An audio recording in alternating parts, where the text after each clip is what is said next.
Fabien Oda, bonjour. Bonjour. Alors on va parler start-up, EdTech, c'est des mots à la mode en ce moment, et on va rajouter un peu la sauce francophonie. Mhm. Donc l'idée un peu de départ de la conférence qui va arriver juste après, c'est de se dire, bon, en partant de Poitiers, un petit écosystème autour de la EdTech, est-ce que la francophonie peut servir ce développement? C'est ça l'idée? Effectivement, c'est vraiment l'idée, c'est de dire pourquoi est-ce que les startups françaises n'iraient pas chasser en meute sur ces marchés francophones sur lesquels elles ont forcément des avantages compétitifs, puisque au moins linguistiquement parlant, mais peut-être aussi sur la façon de développer la pédagogie, elles ont des arguments forts pour aller chercher des marchés internationaux dans la zone francophone. Alors on rappelle qu'ici, il y a plusieurs outils sur Poitiers qui servent cette EdTech. Bien sûr, C'est c'est les opérateurs publics, donc on peut citer Réseau Canopé, le CNED, également l'École supérieure de l'éducation nationale, les NESR. Nous avons également une université très forte, des laboratoires de recherche qui interviennent dans cette thématique. Je pense en premier lieu à Techné qui organise le C2E.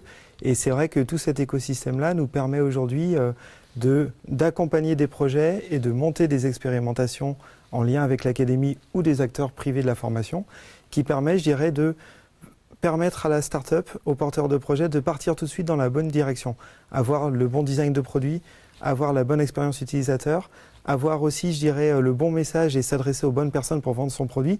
Tout ça peut être testé, validé depuis Poitiers et ensuite, du coup, avoir une vocation nationale, voire internationale et en l'occurrence francophone. Et en plus qu'il y a des liens justement universitaires avec les pays de la francophonie qui peuvent aussi appuyer cette Absolument. démarche, voilà. Oui, oui. Donc le SPN s'adosse sur un outil un peu local là, qu'on avait visité c'était il y a 2 ans. Oui, qui s'appelle Cobalt, effectivement. Très joli, Oui. très joli lieu qui grouille de réunions, de jeunes start-upers. Est-ce que ça progresse naturellement, positivement? Oui, effectivement. Alors, on a une quinzaine d'événements qui sont organisés par mois à Cobalt et c'est plutôt en progression à la fois en nombre d'événements et en public visé. Là, cette journée d'aujourd'hui, on a par exemple les accélérés du Créaton qui sont avec Réseau Canopé dans nos locaux pour se préparer pour le pitch de demain, pour la clôture du C2E. On a un espace de coworking qui est maintenant pratiquement plein, on a des bureaux qui sont loués. On a également une école de formation qui s'appelle la Fabrique du numérique, qui forme sur un temps très court des futurs salariés du monde du digital.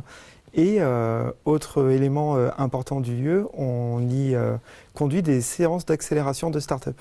Donc on a un programme générique qui s'appelle Start Innov et on lance cette semaine un programme d'accélération qui s'appelle Start Innov Studio qui va être pour l'instant 100% dédié au EdTech et on va donc accueillir des startups, des porteurs de projets du monde de l'éducation pour travailler avec l'écosystème qu'on évoquait tout à l'heure sur le développement de leurs projets. Alors pour revenir sur la francophonie, pardon, ça va se traduire comment? Ça se traduirait comment?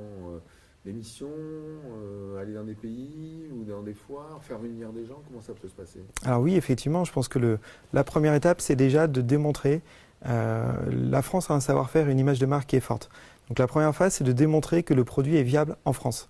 Donc c'est le fameux Approvol dont je parlais tout à l'heure qui peut être permis par l'écosystème qualifié souvent de Poitiers capitale de l'éducation. Ensuite, effectivement, on travaille depuis plusieurs mois avec notamment l'Agence universitaire de la francophonie, l'Organisation internationale de la francophonie, qui sont des partenaires de l'événement C2E, qui avait organisé avec nous un colloque également en 2016 sur le thème de la francophonie et du numérique. Et on pourrait tout à fait imaginer effectivement pour les entreprises qui veulent aller prospecter ces marchés-là, eh bien d'organiser des missions dans les différentes destinations. Soit des missions sur des salons, je pense à l'événement e-learning Africa qui est quelque chose de très intéressant, ou pourquoi pas des rendez-vous B2B, on en organise dans d'autres destinations aujourd'hui, par exemple avec Business France, et on pourrait imaginer tout à fait la même chose à Toronto ou ailleurs, en fonction encore une fois des marchés, des pays que voudront investiguer ces porteurs de projets qui vont rentrer chez nous. Ouais, ce sera à la demande en fonction du produit, du service proposé et éventuellement de la stratégie propre. Oui, exactement.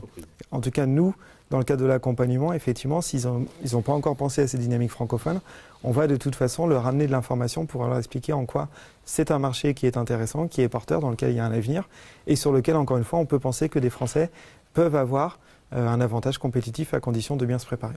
Alors quand on parle de francophonie, on peut évoquer que c'est plutôt le secteur de l'édition qui peut être intéressé. Parce qu'une brique technologique en soi, elle peut être vendue dans n'importe quel type de pays anglophone ou hispanophone. La francophonie, on s'intéresse plutôt à l'édition? On s'intéresse à l'édition et au contenu, la création de contenu. C'est vrai que c'est Aujourd'hui, la denrée, je dirais, la denrée est l'élément capital parce que la façon dont vont être conçus les programmes scolaires en format numérique va totalement impacter la façon dont ils vont être enseignés en classe. Donc c'est ça qu'il faut être en capacité d'accompagner pour qu'ils soient adaptés à chacun des pays qui pourront être investigués. Bien. Merci Fabien. Merci.